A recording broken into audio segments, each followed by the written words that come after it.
Hey everybody, happy Monday morning. All of you community builders all across Alberta. The agent of change understands, demonstrates, and exerts influence through trusting relationships to act as a catalyst for change. I challenge you to send out a 3-question survey, an anonymous survey to all of the stakeholders you interact with. And if you're in a leadership position, those that you lead. If you're not, peers that you interact with. If you were an organization, you might send it out to organizations that interact with you. And the purpose was to gain feedback, because feedback is the breakfast of champions. But also the purpose of the exercise was to build trust. How's that? Because when I send out a questionnaire and I say to people, tell me what you think about my performance or our performance, I allow them to turn it in anonymously. And then they see me working on the feedback they gave. At minimum, they're going to appreciate that we've listened. At maximum, trust will be built. Stop and think about it. Now, hopefully you've sent out that survey. Now, what do the responses mean? Oh, by the way, if you haven't sent it out, you can still send it out. What do the responses mean? Well, first of all, I'm going to look at the trends. In other words, I'm not looking at one thing that somebody says or another thing that somebody says and freaking out, good or bad. One individual piece of feedback isn't enough for me to either feel good about myself, frankly, or to make a change.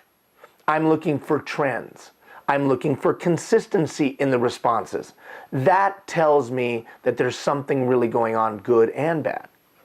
So let's look at question number one. Question number one, what am I doing right? Now, what does that mean? That seems so simple, and it's so evident. Well, on the surface, yes. What am I doing right? People are telling me what they appreciate about what I do or what I say or how I act. But there's a little bit more depth to it.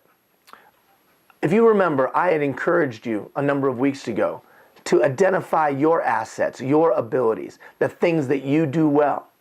This question helps you compare what you think you're doing well or what value you're bringing, in your opinion, and compare it to what other people find to be valuable to them in what you say and what you do. That's an important piece.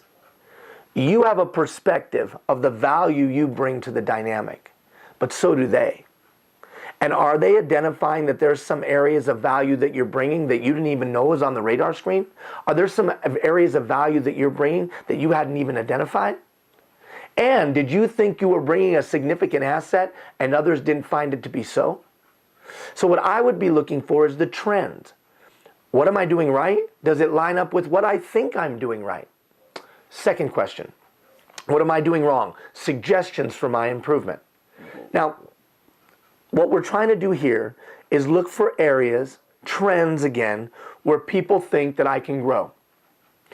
Now, this is always the tough one because it stings a little bit. It can hurt a little bit. But I would encourage you, just because one person says you're deficient in a certain area doesn't make it so. What I would do with question number 2 is I would look introspectively within myself to see if there's any validity to what the person's saying, or that they could have a perception by what I'm doing. Could I be creating a perception even though their perception is incorrect? Because whether it's valid or it's a perception, I want to address it. Here's another little thing that you can do to check to make sure. You might go to some that you know and say, hey, I got some feedback around blank. Do you think that's true about me?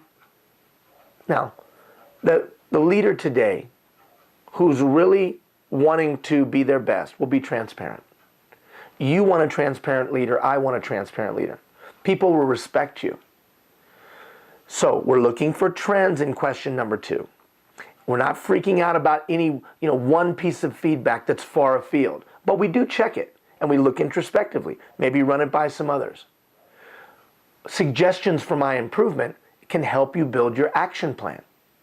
And then finally, question number 3. If you could send me back to school, what class would you make me take? Now it's funny, it's kind of a silly question, but it's meant purposefully to validate question number 2. In other words, if you get feedback in question number 2 around your listening, and you need to be a better listener.